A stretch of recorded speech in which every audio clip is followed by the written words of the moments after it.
गुलशन में भंवरों ने डेरा डाल दिया और सूरज ने पूरब में डेरा डाल दिया। जागो मेरे प्यारे वत्स, देखो फिर से भाग्य लिए एक नया सवेरा आ गया, फिर से एक नया सवेरा आ गया। सुबह तो ऐसे लगता है जैसे कि अपन सब लोगों के लिए एक नई अपॉर्चुनिटी है, एक नया अवसर है।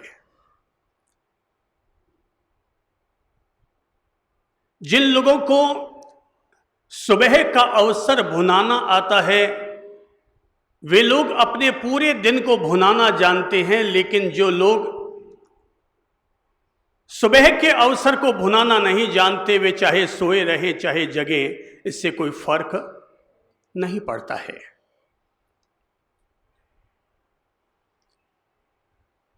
इंसान की समझदारी इसी में है कि वो अवसर को भुनाना जाने, और हमारी मुश्किल ये होती है कि जब अवसर आता है तो हम लोग मन में न जाने कितने तरह के संदेह पाल लेते हैं कि इसको करने से होगा क्या। दुनिया में दो किस्म के लोग होते हैं, एक होते हैं आराम देव और दूसरे होते हैं रामदेव। कितने तरह के किस्म के, कौन कौन से? पहला है आराम देव और दूसरा है रामदेव। आराम देव का तर्क होता है सुबह उठने से होगा क्या।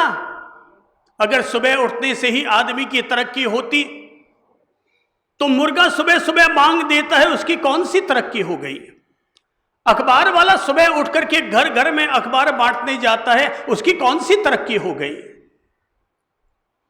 क्यों सुबह सुबह छाती कूटा करता है? अरे पड़ा रहना मस्ती से बिस्तर में। अरे बिस्तर में सोने में जो आनंद आता है वो जगने में कहाँ आता है। पर दूसरा है रामदेव, वो कहता है कहाँ तू सुबह सुबह ये सोया पड़ा है, देख तो सही कुदरत में सब चीजें सक्रिय हो गई। इधर फूल खिल उठे, उधर चिड़ियाएं चहक रही है, उधर आसमान में कबूतर उड़ रहे हैं, सूरज अपनी किरणों को लेकर के और सुबह सुबह चला आया है हम सब लोगों को उजाला देने के लिए। वो अपने तर्क देते हैं और दूसरा अपने तर्क देता है। अब हमें ये तय करना है कि मुझे किस तर्क के आधार पर अपनी लाइफ को सेट करना है। एक बात तय है कि बंदरगाह पर पड़े रहने से जहाज का कोई फायदा नहीं होता। जहाज तभी फायदेमंद होते हैं जब वो बंदरगाह से आगे निकलते हैं।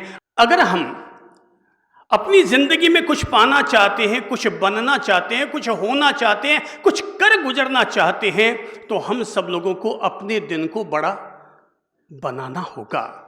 और दिन को बड़ा बनाने का तरीका यही है कि 24 घंटे को 25 घंटे तो हम नहीं कर सकते, पर 24 घंटे में हम हमारे सोने के आलस्य के समय को कम करके और अपनी लाइफ को और ज़्यादा एक्टिव कर सकते हैं।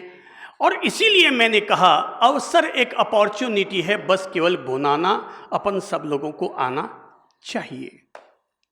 एक युवक पेट्रोल पंप पर काम करता था, पेट्रोल भरने का काम करता। दिन भर नई नई गाड़ियां आती और उस सब में पेट्रोल भरने का काम किया करता। अब काम ही उसका पेट्रोल भरने का है तो गाड़ियां तो जितनी उसने देखी है उतनी तो पुलिस वाले ने भी नहीं देखी होगी।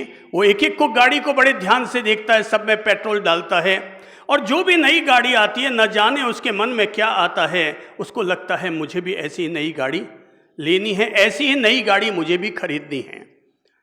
वो इस तरह से दिन बीत रहे हैं, वो अपने मन में एक नया सपना, एक नया उत्साह, एक नया लक्ष्य जगा रहा है, पर कुछ हासिल नहीं हो पा रहा है। काम तो पेट्रोल पर ही कर रहा है ना। पेट्रोल पंप पर काम करने वाले आदमी की सैलरी 10-12 हज़ार रुपये ही हो सकती है। एक दिन अचानक उसने देखा कि सुबह सुबह 6 बजे उसके पेट्रोल पंप पर एक गाड़ी आकर के रुकी। टनाटन शानदार ब्लैक कलर की इतनी खूबसूरत गाड़ी थी कि वो पेट्रोल उसमें डालना तो भूल गया, लगातार उस गाड़ी को देखता चला जा रहा है। और तभी पेट्रोल पंप पर जो गाड़ी आई थी उसके मालिक ने पूछा भाई पेट्रोल भर गया? चौंका, सर अभी डालता हूँ। और वो फिर पेट्रोल डालने लगा, पर वो गाड़ी को देखने में इतना मशगूल हो गया कि कब पेट्रोल पूरा भर गया उसे पता भी नहीं चल पाया। कार का मालिक बात समझ गया। उसने कहा, क्या बात है, कार तुझे पसंद आई क्या? बोले, सर मस्त है कार आपकी, जब से आपकी गाड़ी यहाँ खड़ी हुई आकर के मैं इसी को देख रहा हूँ, क्योंकि मेरा भी सपना है कि मैं भी ऐसी गाड़ी अपने जीवन में लाऊं। बोले, भाई यहाँ काम करने से गाड़ी थोड़ी मिलेगी, यहाँ से तुझे आगे निकलना पड़ेगा, तब ऐसी गाड़ियाँ आती है। अगर तुझे ऐसी ही गाड़ी लेने की इच्छा है, ले, मैं तुझे अपना कार्ड देता हूँ, तो दोपहर में मुझसे संपर्क कर लेना, मैं 5 साल में ऐसे ट्रिक बता दूंगा कि तेरे पास भी ऐसी गाड़ी हो जाएगी। कार्ड उसने उसको पकड़ा दिया। कार का मालिक तो अपनी कार को लेकर के निकल गया, लेकिन पीछे अब उसके मन में उधेड़ बुन चल रही है। उसने कहा था कि मेरी कंपनी में आ जाना, मुझे फ़ोन कर देना, मैं तुझे बुला लूँगा। ऐसे कोई किसी को 5 साल में गाड़ी दिलाया करता है क्या? अरे कोई पता नहीं मुझसे कोई गलत काम ना करवा ले, कहीं कोई ऐसा वैसा काम ना करवा बैठे कि मुझे जेल जाना पड़े। अब मन में उधेड़ बुन चल रही है। आराम देव के अपने तर्क होते हैं, सुखी राम के अपने तर्क होते हैं और दुखी राम के अपने तर्क होते हैं। खुद को सुखी राम बनाना कि दुखी राम बनाना, ये खुद आदमी पर ही निर्भर करता है। व्यक्ति अपने हर भाग्य का उत्तरदायी और जवाबदेह व्यक्ति स्वयं ही होता है। वो ऐसी उधेड़ बुन करता रहा। 10 बजे उसकी ड्यूटी पूरी हो गई। उसे लगा वो कोई फालतू आदमी होगा, ऐसे ही बेवकूफ़ बना के चला गया। उसने कार्ड उठाया और बगल में जो डस्टबिन था उसमें ले जा करके फेंक दिया। बात आई गई हो गई। वो वही पेट्रोल भरने का काम कर रहा है, लोगों की गाड़ियां भर रहा है, वही सपने देख रहा है, वही लक्ष्य बना रहा है, पर हासिल कुछ नहीं हो रहा है। और अचानक एक दिन, लगभग 5-6 साल के बाद अचानक एक दिन वही ब्लैक कलर की वैसी गाड़ी आके खड़ी हुई। पेट्रोल भरवाना चाहा, उसने देखा इस बार कार का मालिक कोई और है। तो उसने गाड़ी वाले से पूछा, भाई पहले तो ये गाड़ी किसी और के साथ आई थी, तुम कौन हो? उसने दरवाज़ा खोला और कहा, अरे मोनू, तूने मुझे नहीं पहचाना? बोले, नहीं मैंने नहीं पहचाना। अरे तुम कैसे पहचानोगे? अरे मैं भी इसी पेट्रोल पंप पर काम करता था, झाड़ू लगाने का काम करता था, इसी पेट्रोल पंप पर झाड़ू लगाता था। याद कर कि लगभग 5.5-6 साल पहले एक कार पर बैठ करके यहाँ एक महानुभाव आए थे जिसने तुम्हें कार्ड दिया था। तुमने तो वो कार्ड फेंक दिया, लेकिन जैसे तुमने कार्ड फेंका, मैं भी ऐसा ही कोई सपना देखता था कि मेरे जीवन में भी ऐसी कोई ऑडी कार हो, ऐसी कोई BMW कार मेरे भी जीवन में हो। तूने तो कार्ड फेंक दिया, जैसे तू कार्ड फेंक के गया मैंने वो कार्ड निकाल लिया। और मैंने वो कार्ड निकाल करके मैंने दोपहर में उन सज्जन से संपर्क किया। उन्होंने मुझे अपनी कंपनी में बुलाया और मुझे अपने काम पर रख लिया और कहा कि ये काम कर, ये तरीका है, जितनी तू मेहनत करेगा उतना परसेंटेज तुझे मिलता चला जाएगा। पहले साल तो मुझे कोई खास फ़ायदा नहीं हुआ, दूसरे साल मुझे अच्छा फ़ायदा हुआ, तीसरे साल बहुत अच्छा फ़ायदा हुआ, चौथे साल और अच्छा फ़ायदा हुआ, 5वें साल तो मुझे इतना फ़ायदा हुआ कि मैंने भी ये नई ऑडी कार खरीद ली। मैंने भी यही ऑडी कार खरीद ली। और तब उस आराम देव को पता चला कि केवल तर्क वितर्क करने से, केवल सपने देखने से, केवल लक्ष्य बनाने से कुछ नहीं होता।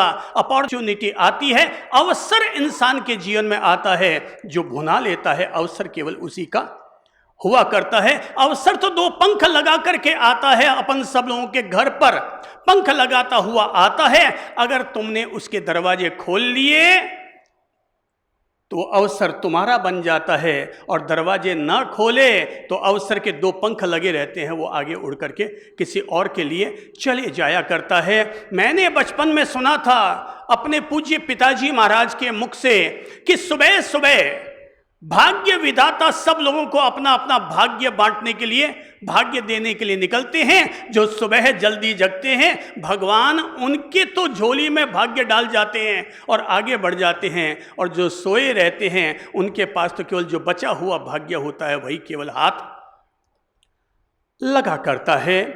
सुबह एक अवसर है, सुबह एक अवसर है।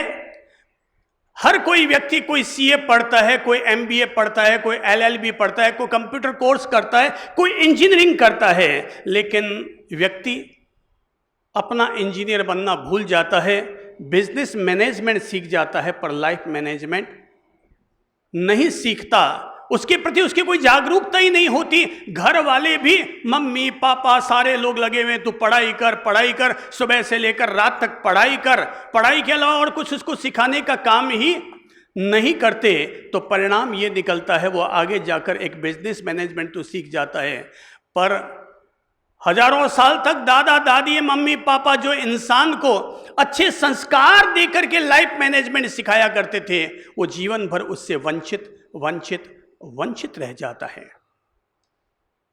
सुबह का अपना उपयोग है और रात का अपना उपयोग है। मुझे तो ऐसे लगता है कि सुबह जीवन के उपन्यास की भूमिका है और रात उस उपन्यास का उपसंहार है। हमें जितना सुबह को जबरदस्त करना जरूरी है, उतना ही रात को भी उतना ही सुंदर और मनोहर बनाना जरूरी है। हमने दिन तो अच्छा शुरू कर लिया, आगाज तो शुरू कर लिया अच्छा, पर समापन अगर अच्छा न कर पाए तो भाई साहब, गंगोत्री से निकलने वाली गंगा अगर केवल बहती रहेगी तो बहता पानी केवल बहता जाएगा, पर उसका समापन ये है, उसका उपसंहार ये है कि गंगा सागर में जाती है और उस सागर को भी गंगा सागर बना देती है। हम लोगों को अपने जीवन में वो सब रास्ते देखने चाहिए, जागरूकता अपनानी चाहिए कि मैं अपने सुबह को भी कैसे ठीक करूं और अपनी रात को भी कैसे ठीक करूं। कहते हैं रात और दिन के बीच अक्सर झगड़ा हुआ करता था। दिन को रात से शिकायत थी और रात को दिन से शिकायत थी। दिन कहता था रात तो केवल रात भर पड़ी रहती है, लगा लेती है तारे सुलमे और आसमान में छा जाती है। रात कहती तू दिन भर पसीना बहाता रहता है, तुझे कौन सा अब तक मिल गया, दिन भर छाती कूटा करता रहता है, मेरी तरह रहा करना आराम से। वो देख चारों तरफ मेरे तारे ही तारे लगे हुए, मैंने साड़ी पहन रखी है, मेरे होंठ देख चमक रहे हैं, क्या मेरा चेहरा तो देख, पूनम के चांद को देख तो पता चलेगा कि मेरा चेहरा कितना सुंदर है। रात अपनी शिकायतें करती और दिन अपनी शिकायतें करता। आखिर दोनों में झगड़ा इतना बड़ा कि रात और दिन गए दोनों अपने रचयिता के पास और वहां जाकर के शिकायत की कि भगवान अब आप ही बताइए हम दोनों में किसका कार्य अच्छा है, कौन ज्यादा अच्छा लगता है आपको। भगवान ने कहा भाई दिन का अपना महत्व है और रात का अपना महत्व है। दिन अपना काम करता है और रात अपना काम करती है। अगर 24 घंटा दिन ही दिन रहेगा तो इंसान उगता जाएगा और 24 घंटा रात ही रात रहेगी तो भी इंसान सो के कितना सोएगा। रात की अपनी उपयोगिता और दिन की अपनी उपयोगिता, पर वो रात और दिन एक दूसरे से द्वेष रखते थे। प्रेम हो तो तीसरे की बात जल्दी समझ में आ जाती है, पर विद्वेष हो तो कितना भी समझा दो समझ में नहीं आता। आखिर रचयिता को लगा कि ये रात और दिन ऐसे नहीं मानने वाले, तो उस विधाता ने, उस रचयिता ने कहा कि रात और दिन तुम एक काम करो, तुम केवल 3 दिन के लिए जो रात है वो दिन बन जाए और दिन है वो रात बन जाए, और 3 दिन तक तुम दिन वाला काम कर लो और वो रात वाला काम कर ले। अब रात दिन बन गई, अब रात दिन बन गई तो अब दिन को दिन भर, दिन तो केवल नाम है, असली वो रात है। अब वो रात दिन बन करके दिन भर पसीना बहाती है, मेहनत करती है, सुबह से शाम तक, कोई कभी दुकान में और कभी जॉब में, कभी ऑफिस में, दिन भर छाती कूटा करती है। बोले यार ये तो परेशान कर दिया, 2 दिन भी नहीं बीते और रात तो परेशान हो गई, कौन सा ये छाती कूटे वाला काम हो गया। मैं मेरे जहां थी वहां ठीक थी, इधर दिन जो रात बन चुका है और वो सोया है। कितना पूनम का चांद चमकाए, कितनी तारे की साड़ियां पहने, अब वो तो दिन तो थक गया, 1 दिन 2 दिन में तो बेहाल हो गया, दिन भी थक गया, रात भी थक गई। तीसरे दिन आया, उससे पहले दोनों रचयिता के पास पहुंच गए और कहा भगवान हम समझ गए दिन की अपनी उपयोगिता है और रात की अपनी उपयोगिता है। और अब बात समझ में आ गई कि हमें दिन को भी सार्थक करना चाहिए और रात को भी सार्थक करना चाहिए। हमें दिन के लिए भी अपना मैनेजमेंट लागू करना चाहिए और रात के लिए भी अपना मैनेजमेंट लागू करना चाहिए। मैं ये बात समझाना चाहूंगा यहां बैठे लोगों को, देश और दुनिया भर में हमें सुन रहे सारे लोगों को एक बात समझाना चाहूंगा। आप अपने दिन का आगाज इतना अच्छा करें, अपने दिन का आगाज इतना अच्छा करें कि दिन का समापन सुंदर हो सके, और आप अपनी रात की शुरुआत ऐसे करें कि अगले दिन जब सुबह उगे तो वो रात का पॉजिटिव परिणाम, बेहतर परिणाम अपने साथ लेकर के आए। अपन सब लोगों ने बचपन में ही, मैंने भी पढ़ा है, आपने भी पढ़ा है, बस फर्क केवल इतना है मैं जो कुछ पढ़ता हूं उसे अपने जीवन में लागू करने का प्रयास करता हूं। और अनेक लोग ऐसे हैं जो पढ़ते तो हैं, पर जैसे कई लोग होते हैं सुनते तो हैं, पर इधर से सुना उधर से निकाल देते हैं।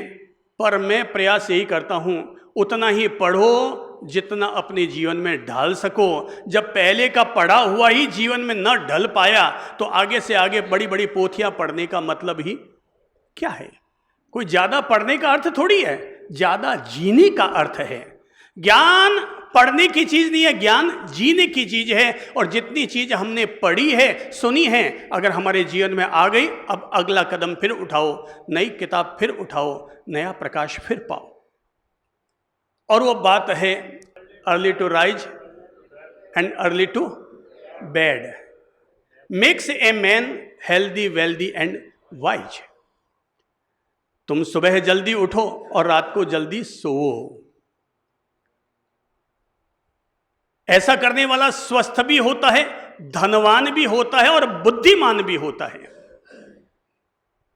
कोई कहे साहब मैंने तो बहुत पैसा कमा लिया, लेट उठता हूं तो भी पैसा कमा लिया, लेट सोता हूं तो भी मेरी बुद्धि अच्छी है, तो मैं दावे के साथ कहूंगा आज तेरी बुद्धि जितनी अच्छी है, आज जितना तूने धन कमाया है, जितना आज तू अपने आप को स्वस्थ मानता है, अगर early to rise and early to mix के सिद्धांत को अगर अपने जीवन में लागू कर लेते तो अभी जहां हो वहां से और 4 सीढ़ियां आगे बढ़े हुए होते।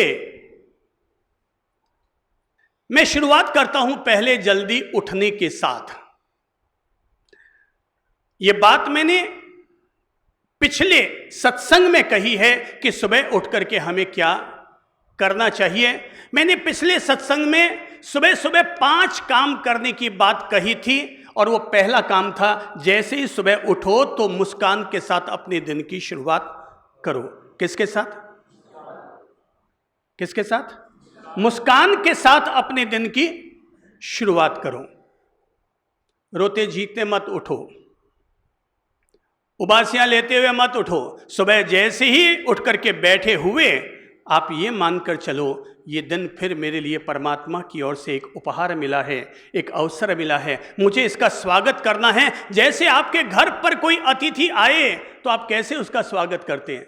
बिखरे बालों से, या कैसे कहते हैं हम, ओ पधारिए पधारिए, स्वागत है आपका। जब हम हमारे घर पर आए हुए एक सामान्य व्यक्ति का भी बड़े आव भगत करते हैं, उत्साह के साथ उसका स्वागत करते हैं, तो फिर क्यों ना पूरा दिन, एक दिन यानी हमारे जीवन का एक स्वर्णिम पल, एक स्वर्णिम अध्याय हमारे द्वार पर आया है, हमें उसका मुस्कुरा करके स्वागत करना चाहिए। चाचा का जितना स्वागत करते हो, दामाद का जितना स्वागत करते हो, उससे कहीं ज़्यादा सुबह का स्वागत करो। और सुबह जैसे ही आपके सामने आप उठे, उठते ही एक प्यारी सी मुस्कान लो। जैसे अभी अपन लेते हैं 3 बार मुस्कान लेते हैं, फिर आगे बढ़ते हैं। सुबह जैसे अपन उठ के बैठे हुए हैं, उठ के बैठते ही बाल ठीक कर लो, क्योंकि भगवान हमारी फोटोग्राफी कर रहा है। और भगवान अगर हमारी फोटोग्राफी करते हुए आ रहा है, भाग्य विधाता फोटोग्राफी एक एक की करते चले जा रहा है और हमारे बाल बिखरे हुए हैं, तो क्या है? बोले तो भूत है, इस भूतनाथ जी को साइड करो। हमें अपने आप को, प्रेजेंटेशन का अपना मूल्य है, फेस का अपना मूल्य है, पहनावे का अपना मूल्य है। तो सुबह उठते ही बाल ठीक किए, अब 3 बार लो मुस्कान।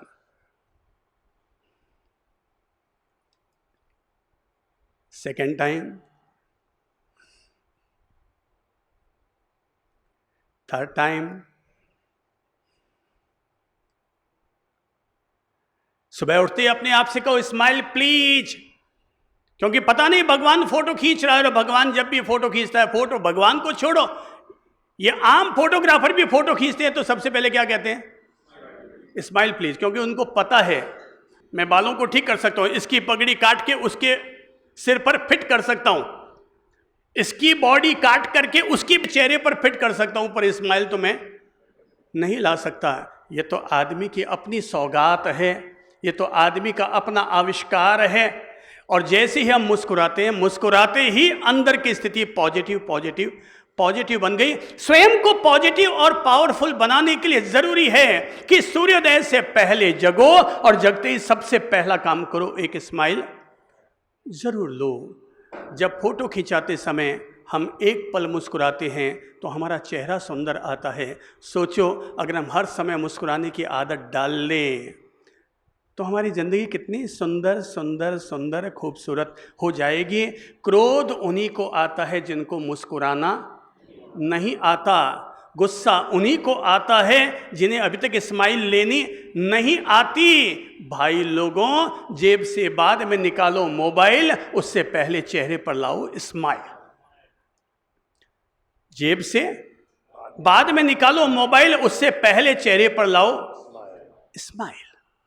एक अच्छी प्यारी मुस्कान ली और अब हम अगला कदम उठाते हैं। सुबह सुबह का समय अगर हम लोग थोड़ी सी सजगता बरत लें तो ये सुबह का समय हमारे लिए वरदान बन सकता है। अगर हम लोग सुबह का ढंग से इस्तेमाल करना सीख जाएं, ये आर्ट हम लोग हमारे जीवन के साथ जोड़ लें।